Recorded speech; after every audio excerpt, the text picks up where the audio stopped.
It's 5:30. Welcome to the March 5th, 2025 meeting of the Municipal Building Commission taking place at Attleboro City Hall. And all of the members of the commission are here, so we clearly have a quorum. And the first order of business is we have minutes from November 6th and December 4th. I will note that Brooke wrote me a note and said she found a mistake in the January 8th minutes, so she pulled them back, and we'll approve them at the next meeting. But is there a motion to approve those two? Move to approve. Second. Any discussion? All those in favor? Aye. Motion carries.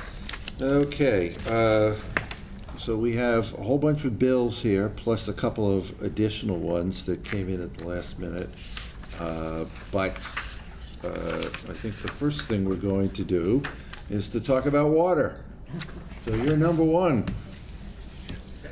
Come forward, Matt. And I see we have Matt Barry with us remotely. We do. There he is. Okay. So I figured, you know, Matt Barry's probably going to speak to most of the questions in the billing, but I wanted to be here where most of these issues on the agenda are water related, and I wanted to be here to represent the department and to answer any questions that I can. And we appreciate that. You know, sometimes Courtney would send us a memo just saying, I approve the payment of the bills, and here's a brief update. Okay. If for some reason you can't be here, but we love to have you here in person. Absolutely. So I guess the first thing that we should say is that we only got one bid in for the OPM. Correct. And we rejected it on that basis. There were questions that were raised by that bid, but we never got to the interview process for that reason. It is back out to bid, and the new bids are due in 3 weeks from today. So therefore, at our early April meeting, we will be shortlisting to interview, unless it turns out that we have 3 or less, in which case we might move that meeting over to the Zito room and then interview. So stay tuned. The second thing I think we need to know is that I know Tata and Howard reached out to some people. I reached out to some people to say, gee, why didn't we get any bids? And the answer was, you didn't give us enough time. Timeline, yeah. But if you remember, we thought the bids were going to be open next week. Right. And it turned out that for a variety of reasons, they aren't going to be open next week. So therefore, we had more time to put this back out to bid, and hopefully we'll get a better universe of bidders. So that's what's going on there. With regard to the other things that are going on, maybe you could give us a brief update on Attleboro Pawtucket and also on the temporary PFAS, and you can certainly defer to Sure. Matt if you want to on anything. Sure. I'll let Matt speak to the temporary for the most part, and I can talk on Pawtucket a bit. So we've been moving along with everything Pawtucket. We've been in constant contact with DEP on where we stand on that. As I discussed in the past, some of the testing that will need to be done will have to go to the system in order for some of the SCADA, some of the alarm settings to be really dialed in. So where we stand now is last week we had our first of 2 DEP inspections, and we got very positive feedback on that inspection. We were giving basically the certificate that we need to move forward with this. We're shooting for possibly watching the weather, but I see we have a 60-degree day scheduled for next Wednesday, so we're hopeful of the weather next week. I've gotten some signboards out in South Attleboro, at least Pond area, to keep residents notified. We have a signboard out in front of the West Street facility to let people know of the source change or the source introduction rather. So we'll have that second DEP inspection, but that will be going to the system. So it'll be checking things along as they're going out.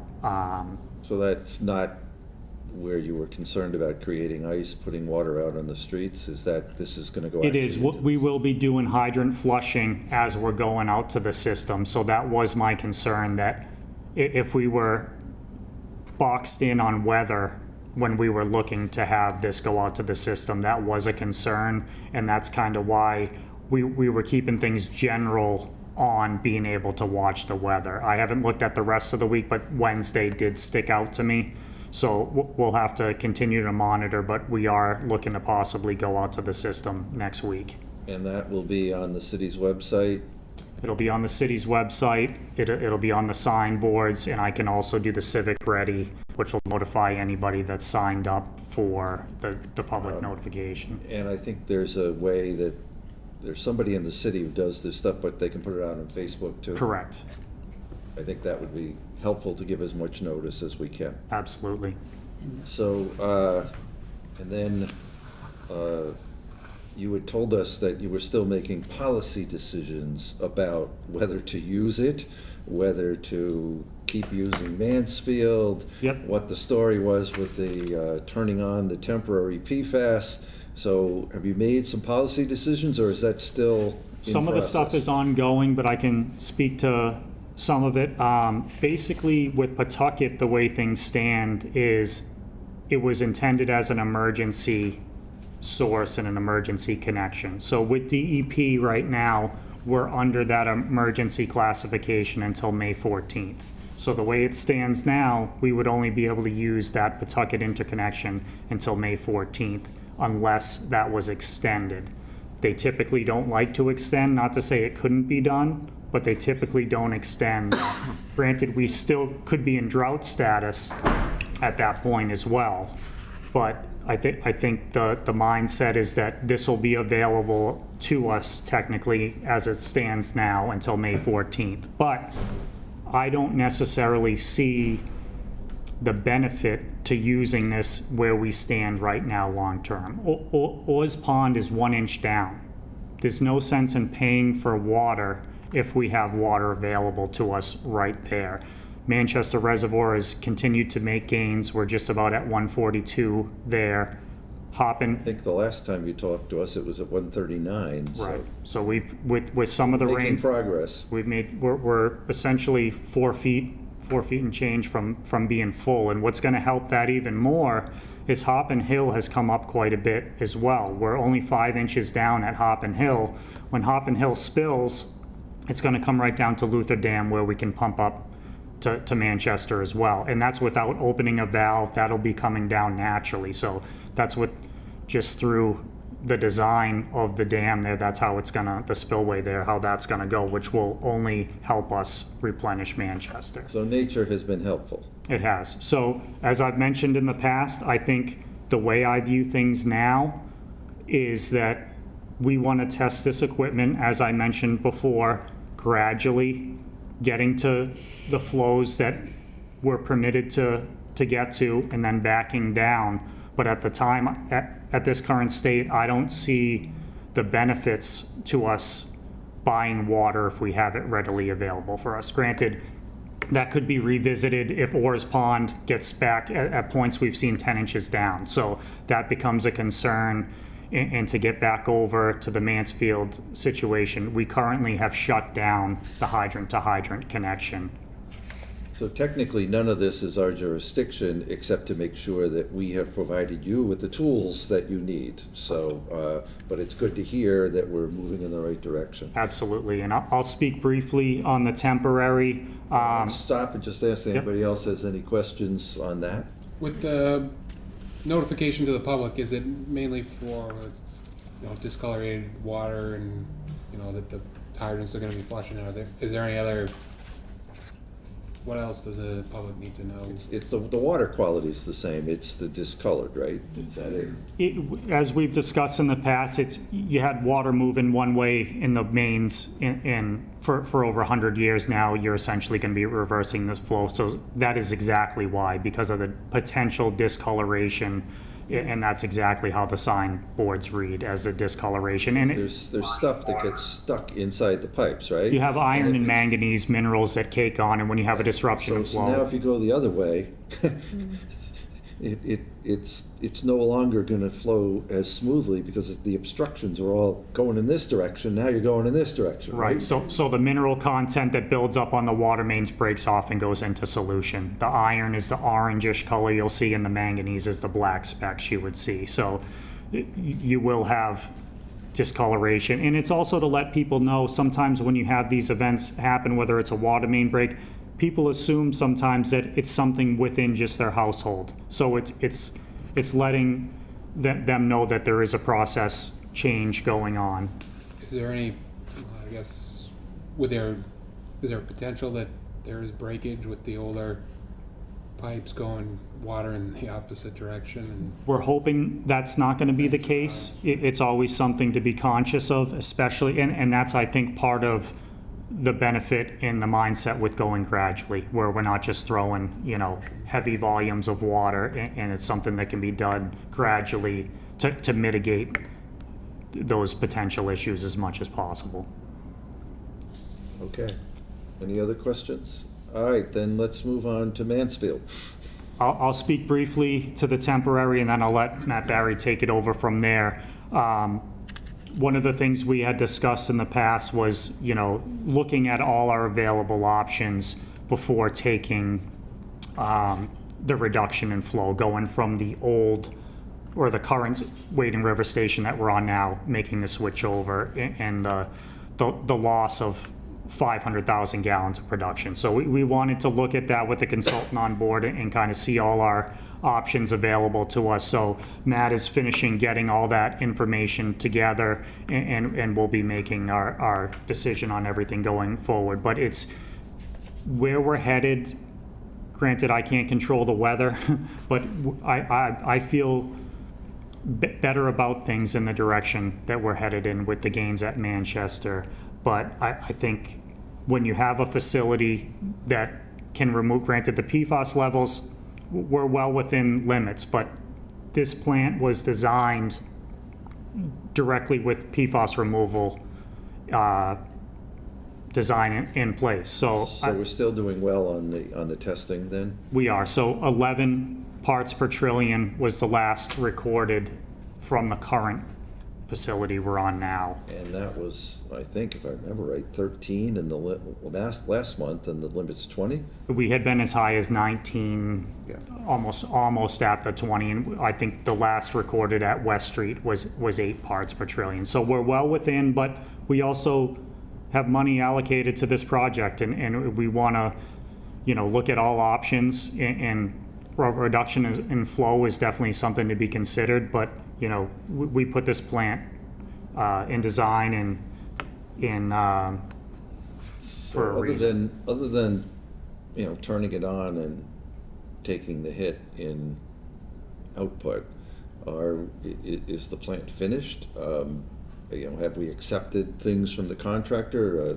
Maybe Matt, you can answer that better. Where are we in terms of finishing that project? Sure. So we did a walkthrough, say about 2 weeks ago. We compiled a punch list, portions of which the contractor has already addressed. So that's all good news. We're essentially at substantial completion with the punch list, minus the immediate installation. So essentially, going forward, we're essentially at substantial completion less the immediate install. So we have this project as far as it could possibly go, and it's just ready and waiting for the immediate install. So as soon as Matt's team decides that he wants to put in the media, we'll get on a call with the general contractor. We'll get on a call with the media supplier, and we can get all that stuff scheduled. If I had to throw a number out there, I'd say probably 4 to 8 weeks to get crews all lined up, scheduled, plane tickets, hotels, all that kind of stuff for crews to get on site, because the media supplier is not local, for them to have a crew on site to assist with the media install. But we're pretty much ready to go once the water department decides they want to move forward with the media install. So have we reached substantial completion or not?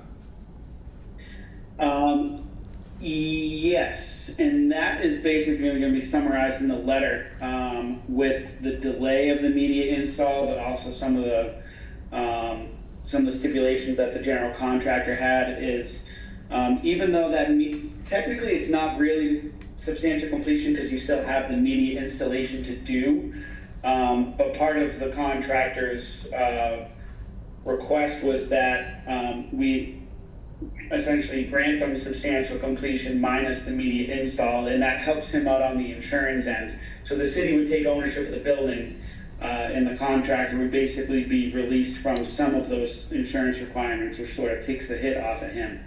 And that would Which start we our, really see. excuse me, that would start our warranty running as well then, right? The warranty is still in effect, yes. We don't see an issue with that. The building has actually been in place since essentially June of 2024. It's been protecting the equipment. It's been heating the inside of the building since we've had cold weather that started back in 2024. Everything's been functioning as it should. So really, it's everything's in good shape down there at Wading River. So we would see no issues with that. So normally, and I know we haven't worked necessarily with you before, but if there was a request for substantial completion, you would recommend that to us, and we would vote to accept substantial completion effective on a certain date. And that date triggers the city having to insure the building. It triggers the 1-year warranty that you generally get. And then if you make that recommendation absent the media install, I don't see any reason why we wouldn't accept that. The alternative is to give the contractor a time extension, but I'm not sure that helps anybody. The other thing that happens then with substantial completion is that their retainage gets reduced. So we'll need a recommendation from you as to what to keep the retainage at because the media has not been installed.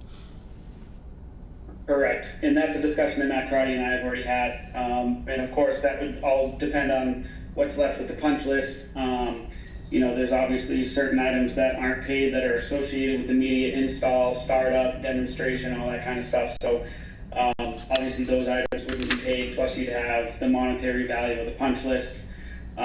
So that's all going to be summarized in a letter that we're looking to get to Matt this week, so that Matt and Becky can go through that next week and sort of decide a course of action.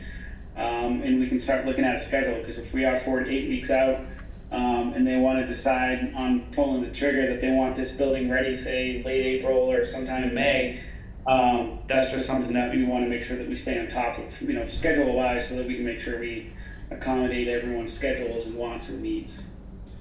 Okay, so our next meeting is April something, April 2nd. So would you anticipate that we would be voting on substantial completion at that meeting, effective to whatever date you guys may choose earlier than that? I would say so, pending any additional comments from Matt or Becky. Okay, does that seem acceptable to you? Yeah, I just wanted to speak to a couple things regarding this. So part of, like I said, being in a water emergency, we wanted to see all available options and to look at this as a whole, especially with a new consultant coming aboard. And I realize time is crucial.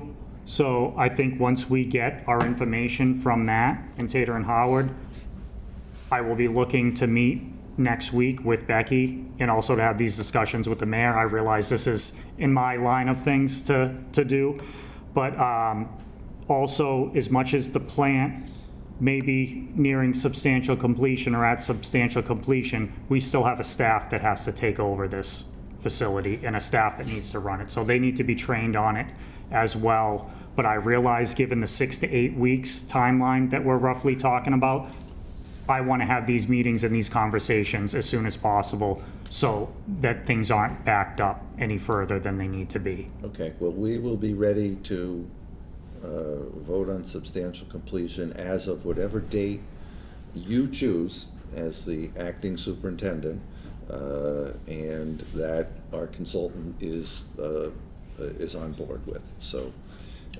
you make the recommendation, we'll take the vote, we'll make it effective the day you tell us to. Okay. But we probably won't take the vote till April 2nd, unless we have to have a special meeting between now and then for some reason, but I don't know of one now. Okay, Okay. sounds good. So does that bring us to permanent? That brings us to permanent. We have, the permanent treatment plant is out on the street, it's out to bid.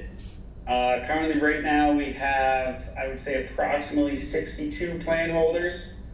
All of the general contractors have requested the plans and specifications. We have a substantial amount of subcontractors. Now, keep in mind, this project was a pre-qualified project due to the cost. So there's only a certain number of contractors who can bid on this. So it's good to see that all the general contractors have requested plans. A good portion of the subcontractors have requested plans. Of course, there's various companies that distribute the contract documents, virtual companies, some material suppliers and whatnot, that also request the plans. But we've had a very positive turnout in that aspect, so that's all good news. We've had some good questions that have come back from some contractors and subcontractors about a few things in the documents. We do have a pre-bid conference scheduled for, it's actually a week from today on March 12th at 10 a.m. That'll be at the water treatment plant. So that will be essentially open to anyone who wants to attend.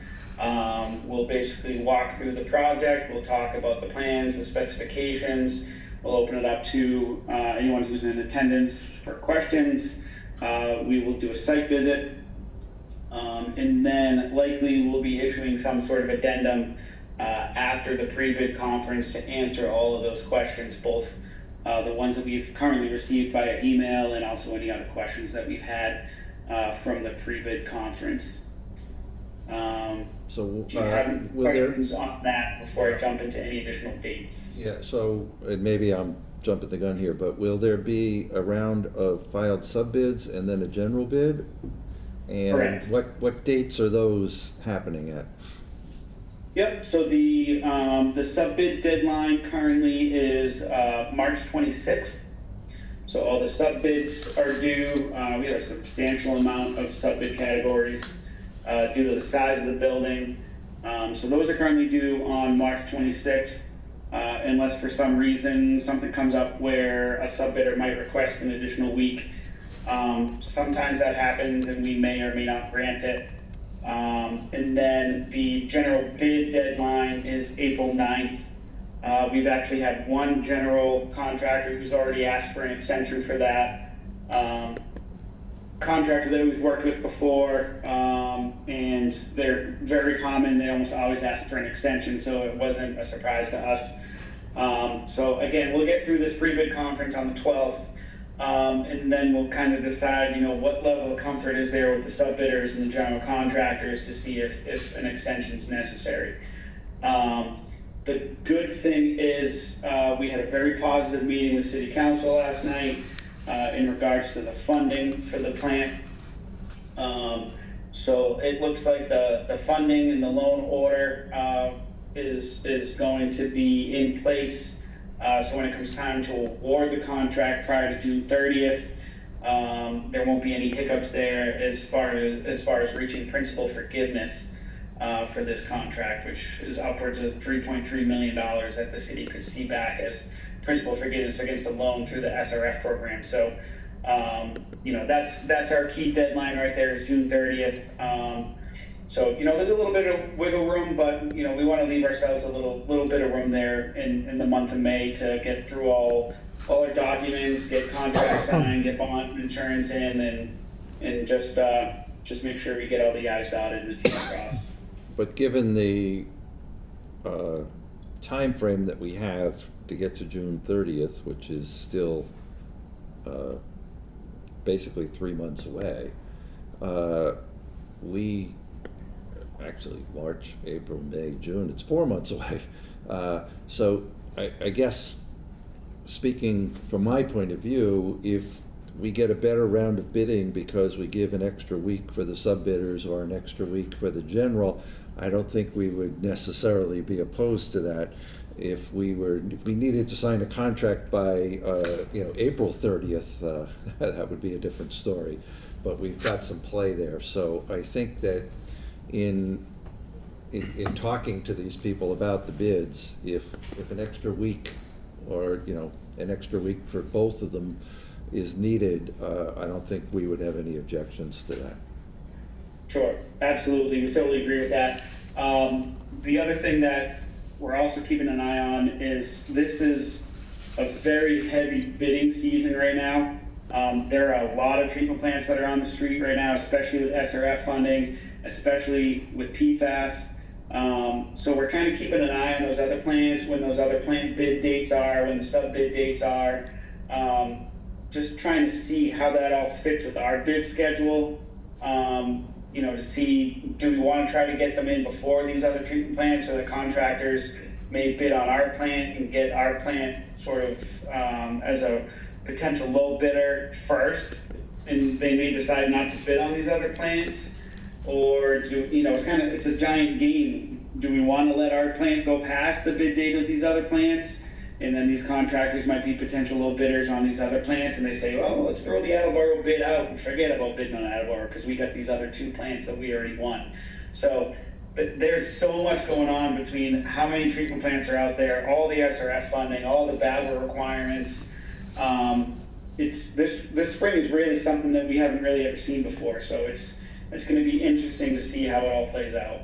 Yeah, because on the other hand, people who failed on the initial ones might sharpen their pencils for ours. So it's really a difficult prediction, isn't it? It is. So at our last meeting, you mentioned BABA, Buy America, Build America, or something close to that anyway. And so I can tell the commission members that the 3 of us, along with the mayor and her entire financial team, had 2 Zoom meetings with both senators' offices and our congressman's office, which occurred shortly after our last meeting when this suddenly dropped out of the sky on us. The first meeting, the congressional aides were unaware of it, but then the second meeting a week later, they were fully aware of it, and they told us that yes, it was going to apply to us, and no, don't think about a waiver. It's going to be enforced. It's a fair statement, Matt? Yes, that is correct. The good thing is when we first initially received word from the state that BABA would be required, and the reason for that is because it is SRF funded through the state, all PFAS projects coming through the state SRF program are receiving federal funds.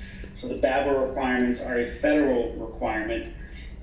So a lot of our equipment in the spec, especially the 3 large treatment processes, already met the BABA requirements. So right off the top of your $33 million treatment plant, that was about $10-11 million that came right off the top. That BABA was already essentially incorporated to that equipment. A large number of other processes and equipment that was already accounted for that essentially met American iron and steel that still fell within the BABA requirements.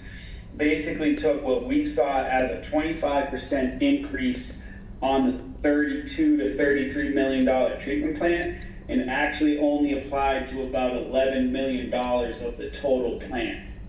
So that really cut down the total increase caused by BABA. So it came out to about like $2.5 to $3 million of a potential increase we could see due to the BABA requirements. So that was not as bad of a pill to swallow. It still wasn't great because it's still a decent cost increase. We're really thankful for the city with the mayor and her financial team. Those 2 meetings were so productive. We basically looked at a potential overall project cost of around $42.5 million. And rather than shoehorning that into an appropriation of about $45 million, The overall team decided that bumping that up to a not to exceed of $50 million just gives us a little bit of a cushion, just in case we need it. And that essentially allows us to make sure that this contract gets awarded by June 30th. So if you remember, I go back and talk about the principal forgiveness of about $3.3 million. That essentially almost wipes out the additional BABA cost. So that's kind of a good thing. As much as the BABA cost is there, the principal forgiveness, that's a great option that the state provides. But to have the mayor and the financial team sort of putting their heads together and making sure that we can get that $50 million appropriated. Like I said, the public hearing went great last night. It looks like a lot of our ducks are in a row to make sure that this project goes smooth, at least up through award. We'll have to see where the bids come in, but we're feeling like we're in a good spot right now. Yeah, I can just add that the discussion was that if we put it up to 45 and it came in at 46 and we couldn't accept a bid by June 30th, we would be then foregoing the benefits of the SRF funding. And so we didn't want to take a risk on that. The intention is whatever the bid is, that at some later time they can reduce the bond to whatever is actually needed, which is typically what happens. And also, the auditor can't sign a contract until at least 30 days have gone by after the loan order. So if on June 1st we said, oh my God, we need 46 or 47, we've only got 45, by the time it went down to the council, they held a public hearing, they approved it, and then the 30 days went by, we would lose the opportunity for that. So that was why the decision was made, was that it was prudent to go high and reduce rather than take the risk of being low and losing out. And so that was the decision that the group made, and I think it was the right decision. One of the other questions that was asked was, well, do we know, what if we delayed the project by a year? And, well, what we've heard now is that the federal money will be used next fiscal year as well. And, of course, the cost is going to go up, and you're going to have a lot of good contractors already doing other projects that won't be available to bid on this one.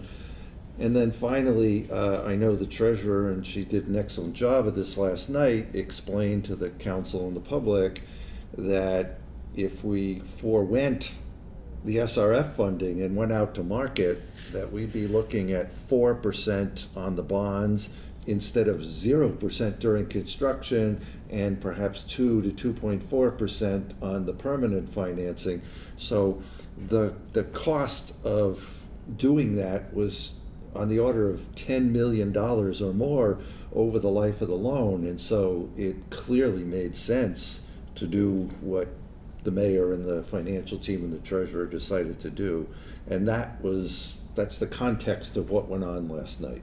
I don't know if there's anything to add or to correct to that, either of you, but that's the way I understood it. Absolutely, and I'd just like to kind of echo Matt and say I think we're very fortunate to have the teams as a city that we do in place to look at these options and to put their heads together and come up with solutions when we're throwing curveballs like this. And we know that, I believe it's by 29, this is going to be a federal requirement anyway. We're looking at a 2-year project here, and could be a 30-month project. You never know, because sometimes there's delays and lead times on getting items of equipment. So all in all, the decision was fairly well compelled, I think. Absolutely. So, anything else that you have to add to that? I think that's a good summary of where we were and where we are. We'll see how the pre-bid goes, and you said April 2nd. We'll have some information for you, unless the sub-bids get delayed or extended, the deadline gets extended. Yeah. We may have some information on the sub-bid results for you at the next meeting. So what I want you to do then is keep Brooke apprised of the bidding schedule. because Sure. if you need us to hold a special meeting on the 16th of April in order to accept your recommendation and make a recommendation to the mayor as to signing a contract, or you need us to do that on April 23rd, we will do that. We will not make you wait until May 7th for us to act. So whenever the bid comes in, and if you need a week or so to qualify the bidders, whatever it is, just keep Brooke apprised. She will let me know, and we can pick a date when we would receive your recommendation as to who the lowest eligible and responsible bidder was. Sure. Yeah, our recommendation should be quick, because again, this was a pre-qualified project, so all the GCs, all the subs, they've already been vetted, we've already looked at their financials, we've already checked references, so our recommendation letter will be a quick turnaround. So if April 9th holds, then we may well be meeting on April 16th. If April 9th gets pushed a week, it may be the 23rd. The only thing we do is that we know we're all available at 5:30 on Wednesday nights, so that's what our schedule has been for decades and probably will be for quite a while.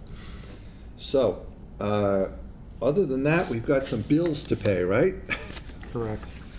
And so I see here that we had the Attleboro Pawtucket Water Interconnect for $68,000 and change. We had some waiting river bills for Tata and Howard.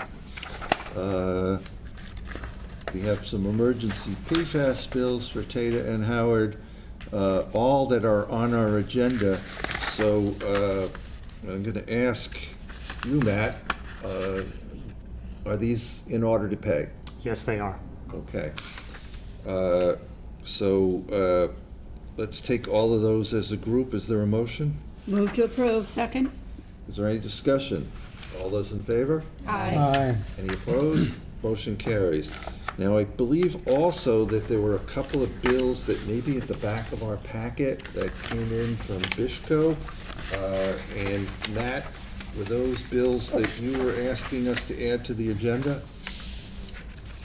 Yes, those are two payment applications from BISCO for work on the temporary PFAS plant over there at Wading River.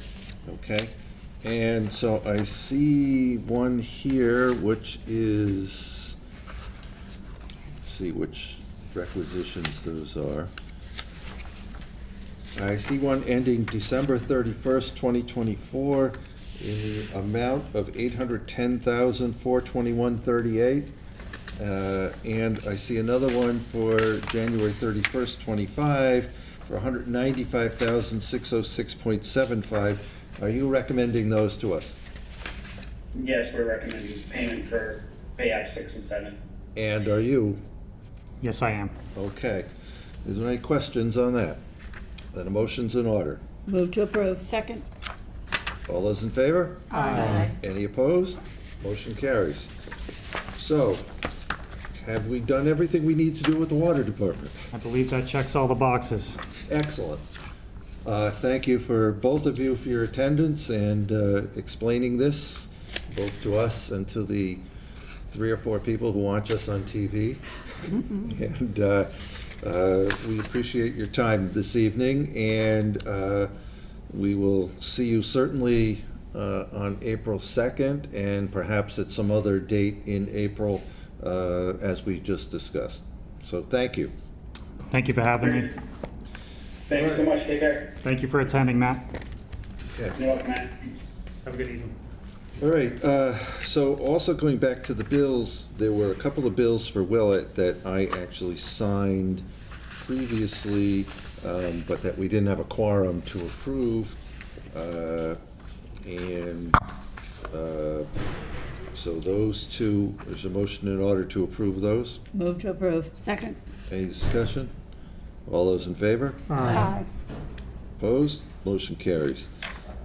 And now I see Mr. Zawadzki. Mark. Hi, good evening.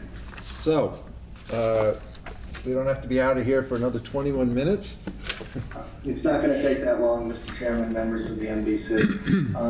I know we last met on January 22nd with the architect, and Following that meeting, or the request of the NBC was to advise, have each of the consultants advise whether or not they would be submitting a fee for an extension of the contract for work being completed in December rather than by the end of September 2025. I have not received a response to my email follow-up or been apprised by the city, and I was wondering, Mr. Chairman, or anyone, if Brooke is in attendance, whether or not the city has received a response from LLB. I have not heard anything, and I'm a little bit surprised that we haven't heard anything. So I guess perhaps, Mark, if you can call Brooke tomorrow and see if she knows anything, and if she doesn't, would you reach out again? Certainly. I don't mind managing that, as that's my role, and I want to make sure that we're dotting all of our i's and crossing our t's so that we understand the costs, given that the control estimate number 2 was at $643,566 with a overall contingency. I know we were nearing our overall cap, and I certainly don't want to incur additional expenses on behalf of the city if they can be avoided.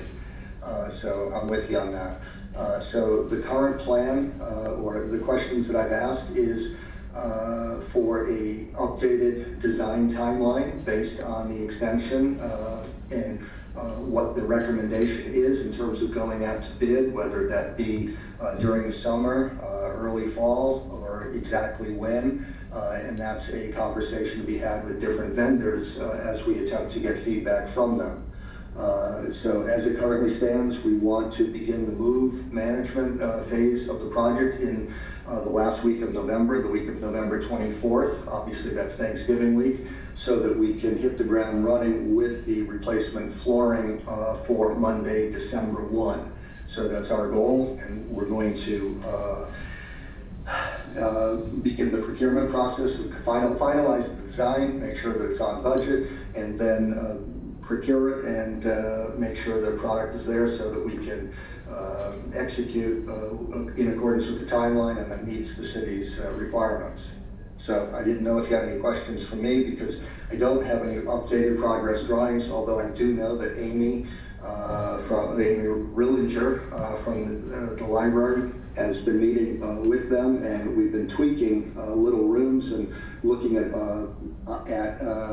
what would be unit prices, what would be options and alternates, and we're going to be presenting to you an updated overall comprehensive package with front-end documents as well. So I would just ask for your patience, and we'll be reporting back to you hopefully at the next meeting.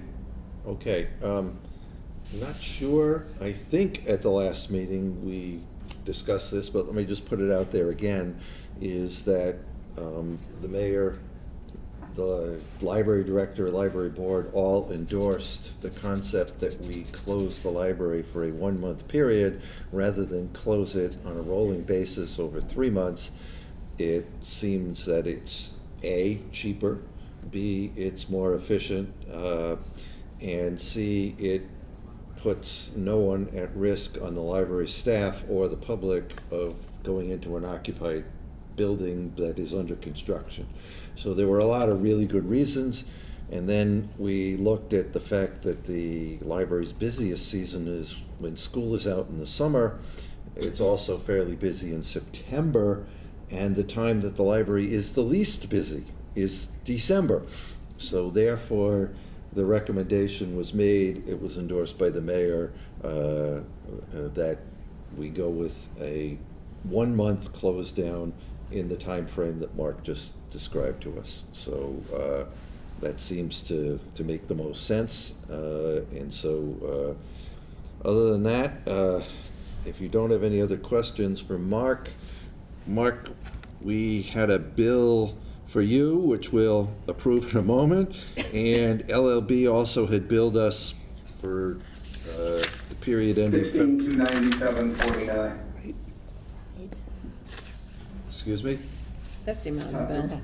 I have an invoice from them that I sent to Brooke with my recommendation for approval for $16,297.49. Yes, that is what I was referring to. It's for services through the end of February 27th, Correct. so. And that covered the cost estimate, the hazardous materials survey, and report, as well as the preliminary move management documentation.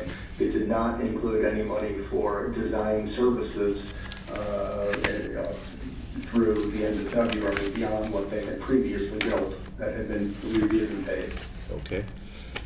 So therefore, motion in order to approve those two? Move to approve. Second. Any discussion? All those in favor? Aye. Opposed? Motion carries. So, thank you, Mark. And You're welcome. I wish I had more current information, but we'll get there and we'll make sure we do it right. So thank you for your patience. right, and as you may have heard if you were listening before, April 2nd is our next regularly scheduled meeting, but it looks like we might be having a special meeting during April. So if you need some time at that special meeting, just make sure Brooke knows. I certainly will, and I thank you. Maybe Mason, but. So, have we finished our business for the evening? Good night. Thank you. Night. Night, thank you. Motion to adjourn at 6:16. So moved. Second. All those in favor? Aye. We are adjourned.